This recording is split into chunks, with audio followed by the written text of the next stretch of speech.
School की छुट्टी हुई। सभी स्कूल गेट की ओर बढ़ रहे थे। अभेद परेशान सा दिख रहा था। रेहाना ने पूछा तो उसने घबराते हुए बताया, अगले हफ्ते से एग्जाम है, डर लग रहा है। यह सुनकर रेहाना हंस पड़ी। लगता है तुम एग्जामोफोबिया के शिकार हो गए हो। मंथली टेस्ट में भी तुम ऐसे ही डरे हुए थे। मार्क्स तो अच्छे ही आए थे तुम्हारे, फिर डर कैसा? अखिल ने चिढ़ाते हुए कहा, यह ऐसा ही है। जब कभी हम स्कूल के लिए थोड़ा लेट हो जाते हैं तब भी यह ऐसा ही घबरा जाता है। इसका कुछ नहीं हो सकता।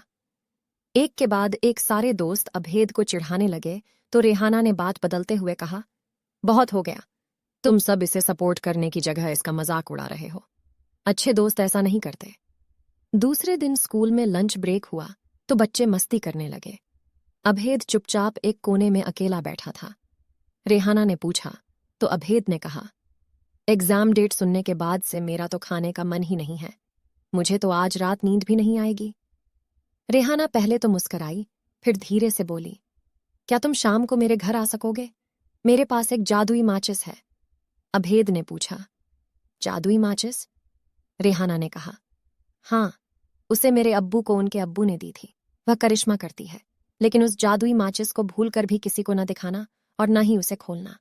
चुपचाप उसे अपने स्कूल बैग में रख लेना। अभेद मुस्करा उठा, खुशी से बोला, रेहाना, तुम कितनी अच्छी हो। क्या वाकई उस जादुई माचिस से मेरी परेशानी दूर हो जाएगी? रेहाना आंखें मटका कर बोली, यह तुम्हें जादुई माचिस रखने के बाद ही पता चलेगा। अभेद ने कहा, ठीक है, मैं छुट्टी के बाद तुम्हारे साथ तुम्हारे घर चलूंगा। तभी घंटी बजी, सब अपनी क्लास में चले गए।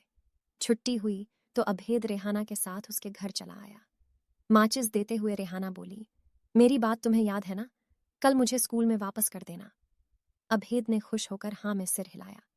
अगले दिन सुबह रेहाना स्कूल गेट पर खड़ी थी। तभी अभेद दौड़ता हुआ आया और माचिस लौटाते हुए बोला, कमाल हो गया, कल मैंने भरपेट डिनर भी किया और मुझे बढ़िया नींद भी आई। रेहाना ने माचिस बैग में रखते हुए कहा, मैंने कहा था ना, ये जादुई माचिस है। अब चलो। दोनों क्लास की ओर चल पड़े। 2-3 दिन सब ठीक रहा। फिर एक दिन अभेद को परेशान देख रेहाना ने पूछा, अब क्या हुआ?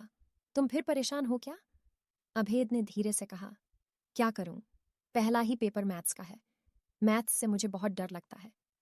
रेहाना ने मुस्कुराते हुए कहा, बस इतनी सी बात, घबराओ मत। बिलाल सर कह रहे थे कि हमें यदि कोई परेशानी हो तो हम उनसे पूछ सकते हैं, वह हमारी सहायता करेंगे। अभेद ने कहा, वह तो है, पर मैं ठीक से तैयारी नहीं कर पा रहा हूं। बस मैथ्स का पेपर किसी तरह से निपट जाए। रेहाना ने कहा, अब हो भी क्या सकता है, कल ही तो मैथ्स का पेपर है, तुम बस रिवीजन करो ना।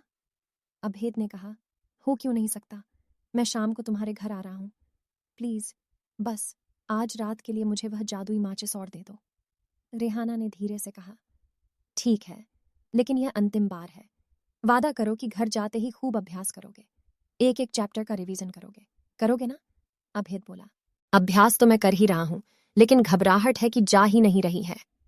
शाम को अभेद रेहाना के घर जाकर माचिस की डिबिया ले गया। सुबह वह फिर स्कूल पहुंचा तो रेहाना उसे स्कूल गेट पर ही मिल गई। अभेद बोला, यह लो रेहाना, कमाल हो गया, मैंने देर रात तक रिवीजन किया, मैं सुबह जल्दी भी उठ गया। थैंक्स रेहाना। दोनों क्लास की ओर चल पड़े। पेपर खत्म हुआ तो रेहाना ने अभेद से पूछा, एग्जाम कैसा हुआ? अभेद मुस्कुराते हुए बोला, बहुत अच्छा। अच्छा ही होना चाहिए, सभी एग्जाम की जमकर तैयारी करो, मैं भी कर रही हूं। कहकर रेहाना घर चली गई। आखिरी पेपर देने के बाद अभेद स्कूल गेट पर खड़ा था। रेहाना को देखकर वह बोला, मैं आज शाम फिर तुम्हारे घर आ रहा हूं। रेहाना हंस पड़ी, क्यों? अब तो एग्जाम खत्म हो गए हैं। अभेद ने धीरे से कहा, 3 दिन की छुट्टी है, फिर रिजल्ट भी तो है, मैं घबराया हुआ हूं। जादुई माचिस ही मुझे शांत रखेगी। प्लीज मना मत करना, मैं उसे रिजल्ट के दिन वापस ले आऊंगा, इसके बाद फिर कभी नहीं मांगूंगा। रेहाना हंस पड़ी। अभेद शाम को माचिस की डिबिया ले गया। 3 दिन बाद स्कूल खुला। अभेद ने माचिस की डिबिया रेहाना को पकड़ा दी। रेहाना ने पूछा, छुट्टियां कैसी रहीं? अभेद ने जवाब दिया, एकदम मस्त। 3 दिन की छुट्टियां चुटकियों में बीत गईं। रेहाना ने माचिस की डिबिया बैग में रखते हुए कहा, जल्दी चलो, लगता है रिजल्ट अनाउंस होने लगे हैं। दोनों ग्राउंड की ओर भागे। वहां दोनों अनाउंसमेंट में अपना नाम सुनकर ठिठक गए। रेहाना मुस्कुराई, कहने लगी, अभेद, सुना तुमने, टॉप 10 लिस्ट में तुम्हारा नाम भी पुकारा गया है। अभेद खुशी से उछल पड़ा, कहने लगा, यह सब जादुई माचिस का कमाल है। रेहाना को जोर जोर से हंसते देख अभेद चुप हो गया। रेहाना ने कहा, यह सिंपल माचिस थी, जादू कहीं नहीं होता, वह तो हमारे अंदर होता है। यदि तुम टॉप 10 में शामिल हुए हो तो सिर्फ और सिर्फ अपनी मेहनत और लगन से। अभेद कुछ नहीं बोला, बस चुपचाप वह उस माचिस की डिबिया को देख रहा था जिसे रेहाना टुकड़े टुकड़े कर फेंक रही थी।